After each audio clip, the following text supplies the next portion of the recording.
Bem, faz um tempo aí que eu não faço um vídeo.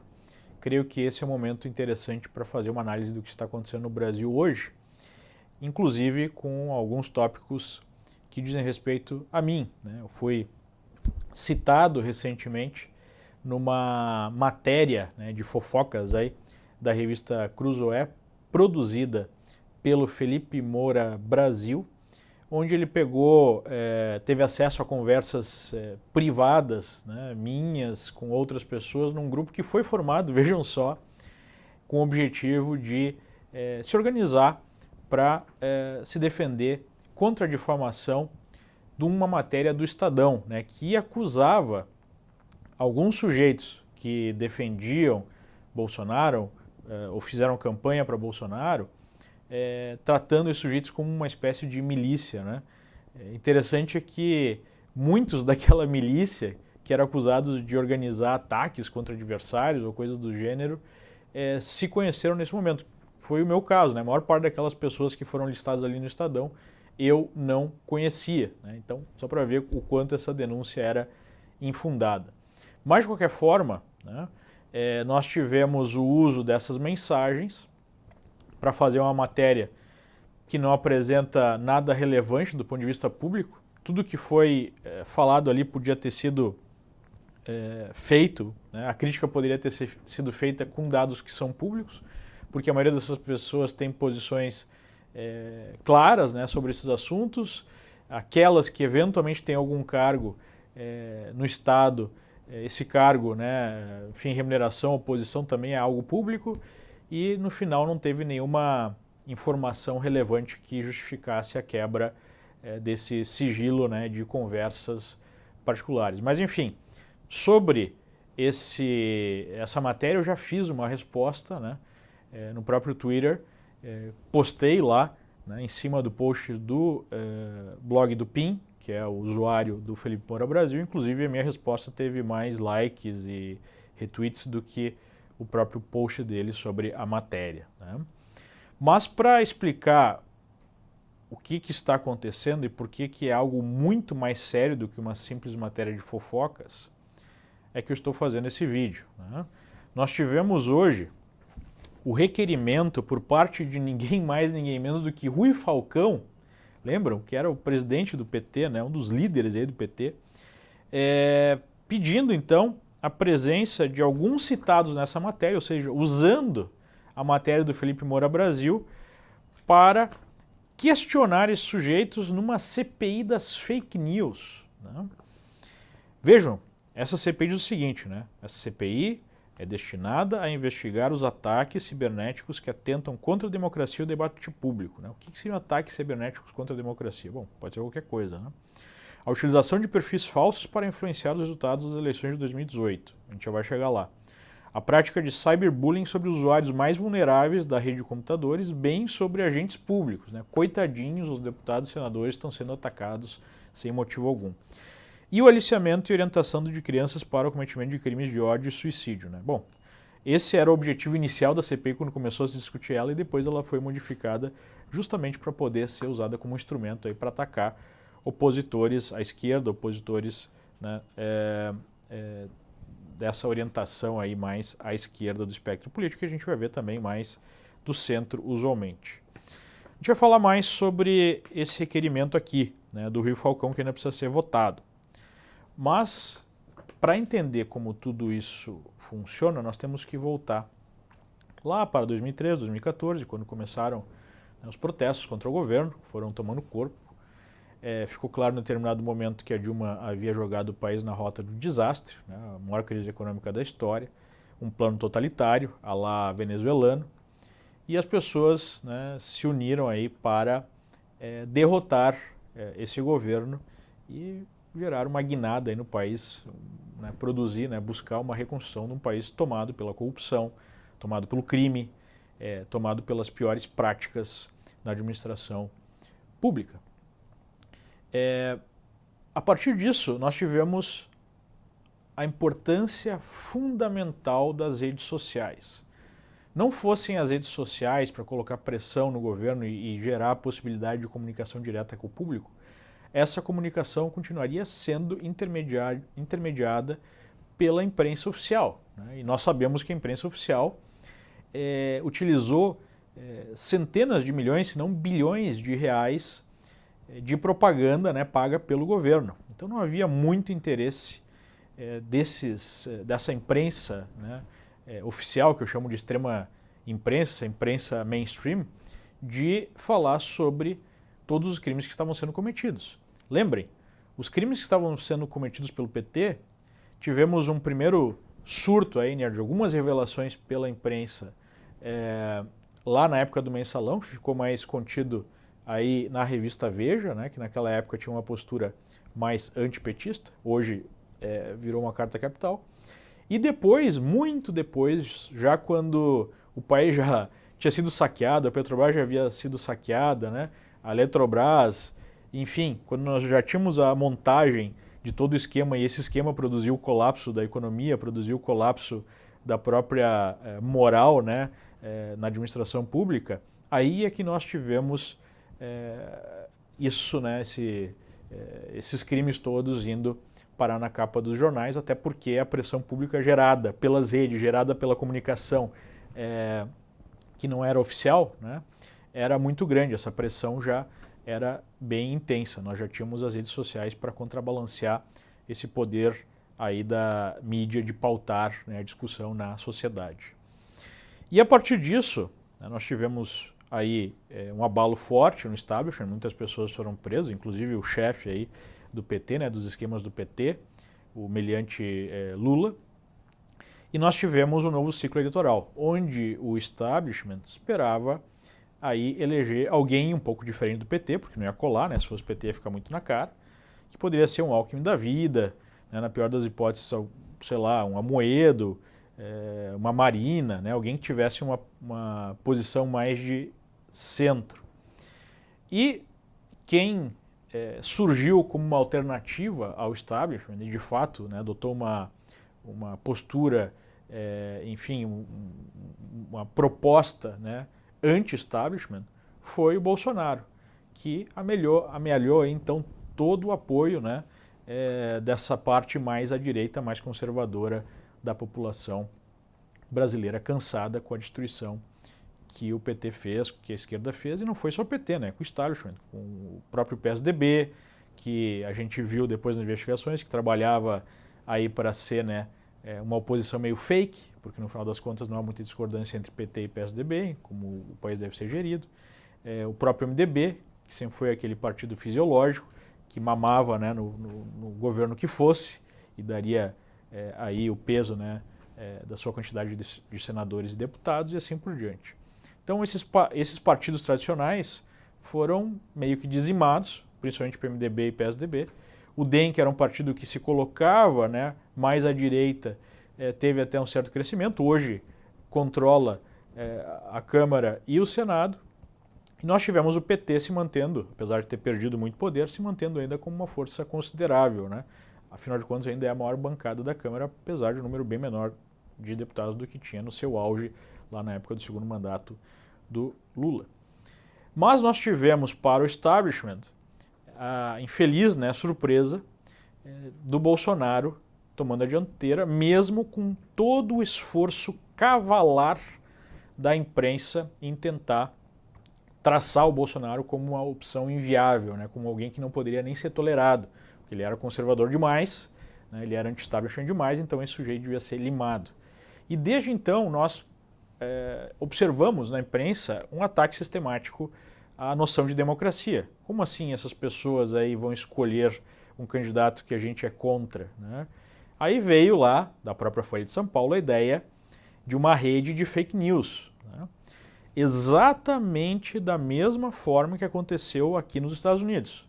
Não, o Donald Trump ele só foi eleito por conta das fake news disseminadas nas redes sociais, com dinheiro, com investimento dos russos, né? O tal conluio russo. Então, uma mistura de fake news disseminadas em redes sociais, com o uso dessas redes por espiões ou, né, por governos de outros países e assim por diante, que até entraram em servidores do Partido Democrata para abrir aí as mentiras da Hillary Clinton e assim por diante. Então, tudo foi um grande golpe, né? Não foi a democracia, não foram as pessoas que resolveram votar no Trump, não foram as pessoas que resolveram votar no Bolsonaro. Afinal de contas, quem, né, em sã consciência, poderia votar nesses sujeitos? Então, nós temos, desde então, uma narrativa buscando desmerecer tanto o Bolsonaro quanto a sua capacidade de ter oferecido para o país um norte específico, que é o norte conservador. O norte conservador não pode, o norte conservador está proibido, né, dentro de um projeto aí de manutenção do poder pelo establishment, né? Porque, obviamente, qualquer projeto conservador envolve uma diminuição do tamanho do Estado, envolve o poder descentralizado, né? Tudo que o establishment não quer, ainda mais quando está aí na mira para ser preso num processo, né, continuado de limpeza do país, de uma lava-jato, enfim, num processo que estava em curso até então, né? Bom, fechando aí esse parênteses, não é só a esquerda que não gostou da eleição de Bolsonaro. Nós temos dentro do que pode se chamar de direita, né, com muita força, assim, muita boa vontade, porque direita não é, nós temos grupos que estavam com uma percepção que iriam para o poder. Alguns chegaram a declarar, estamos no poder, né, e não estavam. E grupos como o MBL da Vida, né, grupos de empresários que num primeiro momento apoiaram o Alckmin, né, essa galera toda que tem uma postura que se coloca como liberal, mas também de liberal não tem muita coisa, né, essa galera que passou a ser chamada de isentona, né, porque não tinha uma postura forte contra a esquerda e não tinham apoio a certas medidas de Bolsonaro, por exemplo, mais fortes contra o crime, certas posturas que seriam muito extremadas, né, esse pessoal começou então a formar um grupo de oposição a Bolsonaro.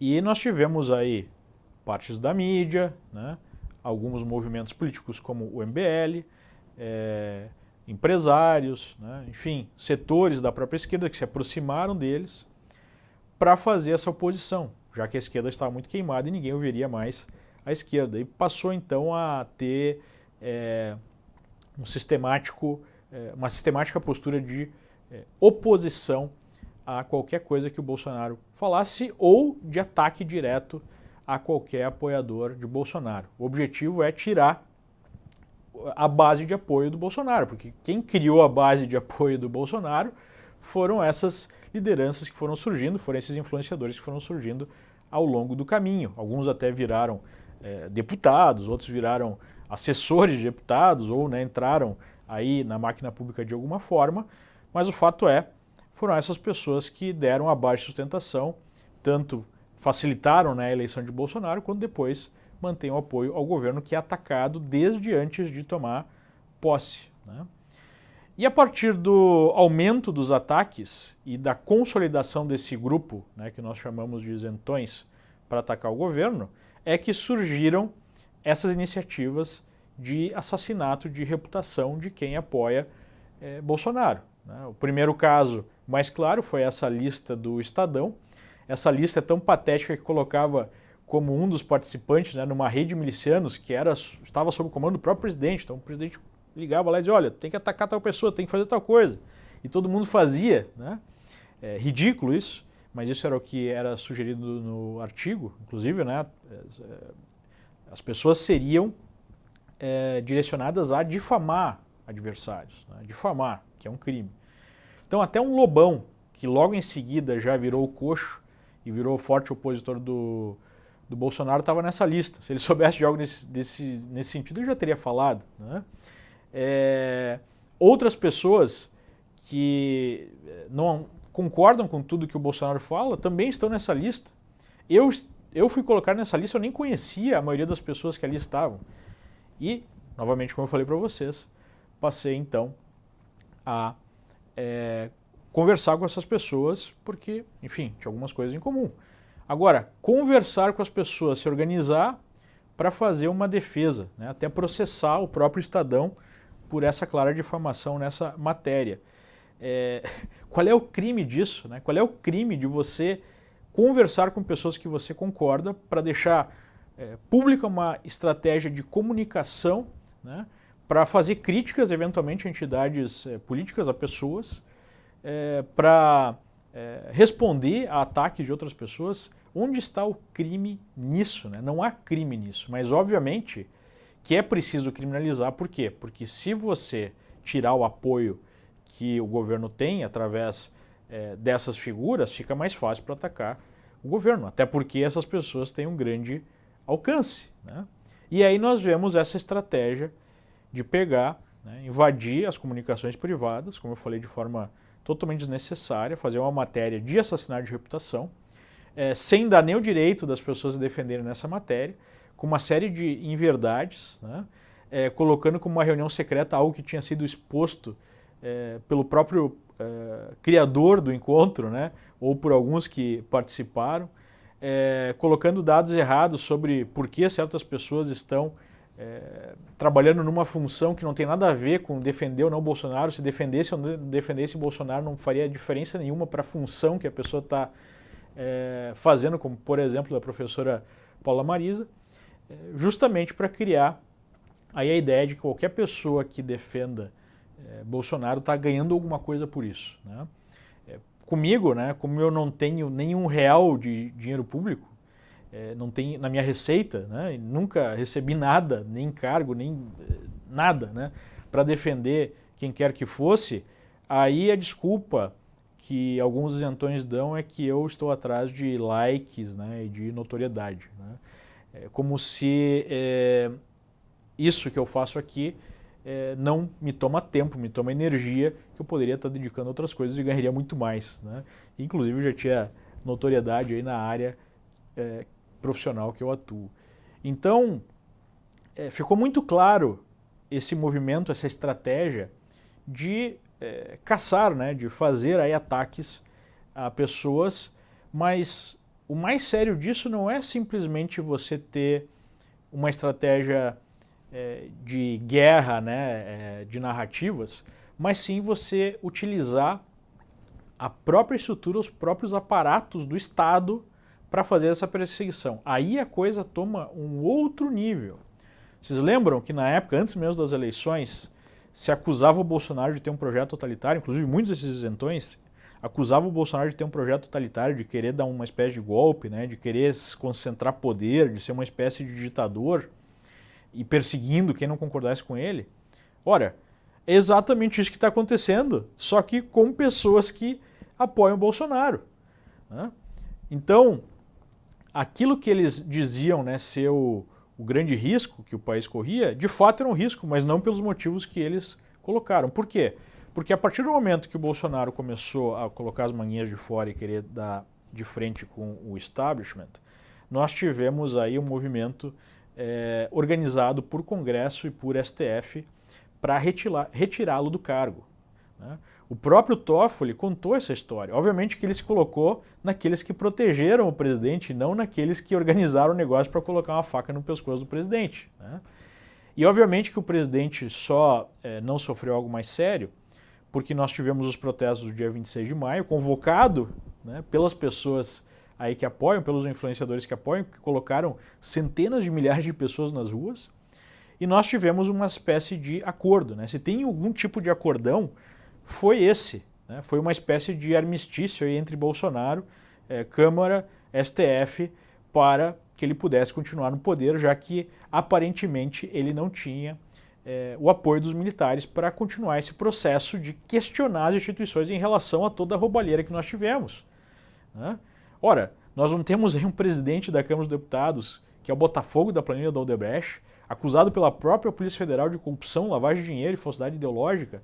Nós não temos uma boa parte do STF soltando os caras que foram presos na Lava Jato, né, todos os dias tomando uma atitude que produziu essa soltura. Nós não tivemos os deputados votando uma lei de abuso de autoridade, que é uma lei pró-crime, que está fazendo com que juízes nem mesmo espeçam mandatos de prisão não só contra políticos, mas principalmente contra bandidos perigosos. Nós tivemos uma série de medidas e as pessoas, né, interpretaram isso como, não, isso aí é o acordão que o Bolsonaro fez para defender o filho dele, o Flávio. Ora, o Flávio, ele cometeu aí uma série de erros políticos, como, por exemplo, ter sido a favor dessa abominável lei pró-crime, né? Eu critiquei ele seguidas vezes, outras pessoas que estão naquela lista como pessoas que só seguem o que o Bolsonaro fala, ou que, né, defenderiam de qualquer jeito, ou defenderiam porque estão ganhando alguma coisa, várias pessoas criticaram também. Eu, pessoalmente, fui a favor da CPI da Lava Toga, mas eu entendi as críticas de muitas pessoas que se colocaram contra, não porque estavam querendo proteger Flávio, mas sim porque perceberam, né, que a CPI também começou a ser instrumentalizada para não dar em nada, né? Defendo a CPI da Lava Toga mesmo assim, defendi, mesmo contra a posição de alguns. Defendo o impeachment desses ministros. E o que o STF fez, em paralelo a essas outras coisas? Criou um inquérito ilegal para perseguir quem usa de fake news ou quem difama a corte e ataca a instituição, né? Um inquérito que foi aberto com uma interpretação totalmente espúria de um artigo interno do STF que fala que se ocorre algum crime dentro do perímetro lá do STF, é que ele deveria ser investigado ali, né? Essa foi a interpretação dada para abrir um inquérito sigiloso, onde um ministro foi indicado sem ser sorteado, e esse ministro indicado indica quais são os delegados que devem fazer a investigação, e parece até que já houve um pedido de prisão de um youtuber, né? De um youtuber que ficou aí famoso por fazer críticas mais pesadas ao STF. Então vejam como as coisas vão se ligando. Nós temos um STF querendo perseguir quem critica, porque o STF está protegendo aí toda essa galera que foi pega na Lava Jato.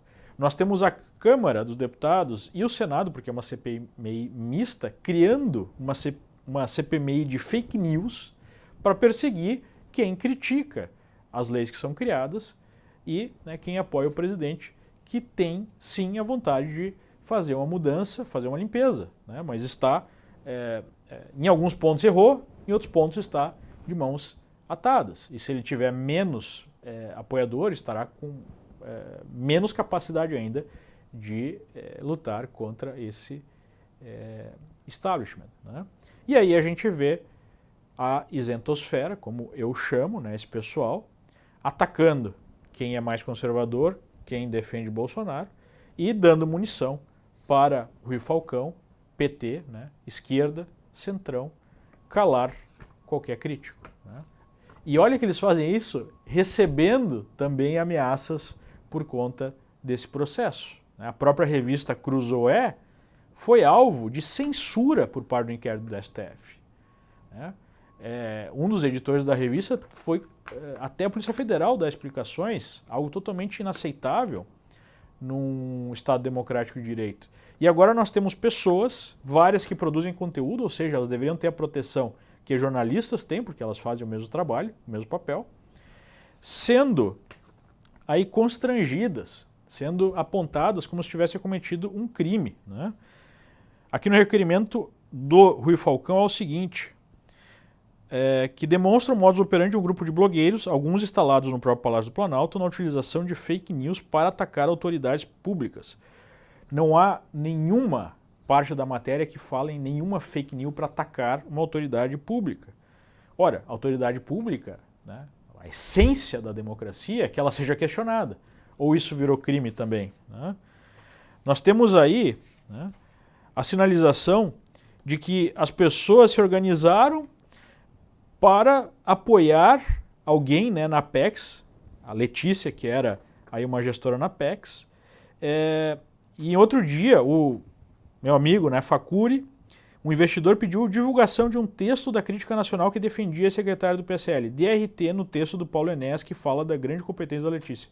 Ora, virou crime agora você escrever uma matéria ou você defender que uma matéria seja divulgada para defender o seu ponto de vista? O que está acontecendo no país?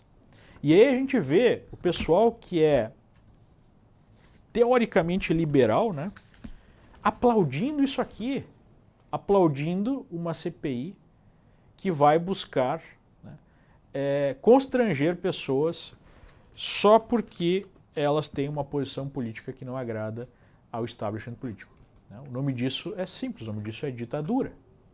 Como é que um órgão jornalístico como Crítica Nacional, né, vai ser chamado para uma CPI de fake news quando, né, esse órgão tem a sua opinião? E aí tem um outro argumento utilizado. Não, mas essas pessoas muitas vezes se reúnem para atacar quem publicamente se coloca contra o Bolsonaro, até com perfis fake, né? Ou, enfim, atacar em bando. Ora, ataques em bando de um lado ou outro é a essência da discussão política, né? Tem práticas de eventualmente utilizar perfis fake, e eu sofro esses ataques diariamente, para fazer esculachos e tudo mais, né? Xingamentos, que eu acho totalmente repugnantes. Obviamente que eu não concordo com isso, mas pegar a internet, que é gigante, que tem 1 milhão de possibilidades de pessoas, né? E dentro de cada grupo tem vários grupos diferentes, e dizer que todas as pessoas que ali, né, estão fazem isso, é simplesmente manipular a verdade para tentar gerar nessa pessoa a pecha de um miliciano, de um jacobino, de um revolucionário, né? Quando na verdade a esmagadora maioria das pessoas que estão ali estão de rosto aberto como eu, tem, né, uma posição pública clara, e eventualmente aquelas que têm um cargo público, esse cargo também é aberto, né? Mas eu acho engraçado que quando do lado aí desses isentões, que tem vários cargos políticos e que tem vários assessores lotados ali, aí não tem problema nenhum, né? E nós vemos o próprio STF tratando o Verdivaldo lá como um sujeito inimputável, ele não pode nem mesmo ser investigado, um sujeito que pode ser acusado, né? É suspeito de ter participado de um crime, de uma invasão cibernética de fato. Isso é crime, né? Mas ele não pode ser investigado, até porque ele nem jornalista diga-se de passagem, né?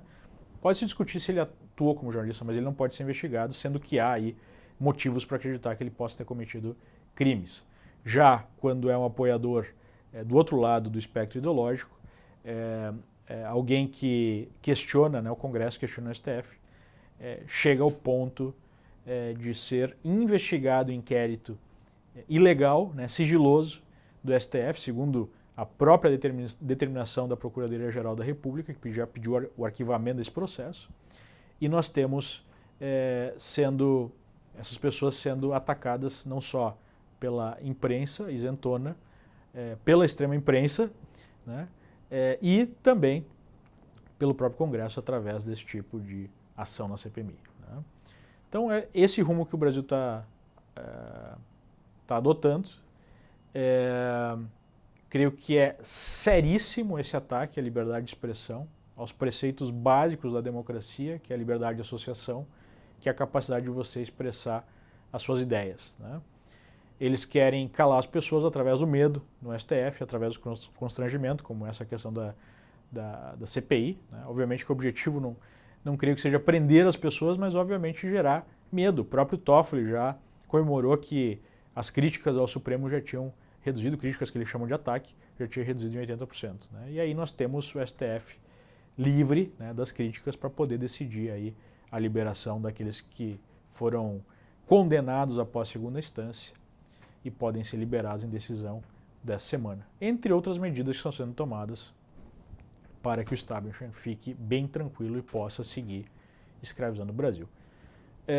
Eu não vou parar, né, de fazer aqui os meus vídeos, os meus posts, de expressar o que eu penso, porque eu creio que quando a gente sucumbe a esse tipo de pressão, aí a gente aceita a escravidão mental, e a escravidão mental é o pior tipo de escravidão que existe. Então, sigamos em frente.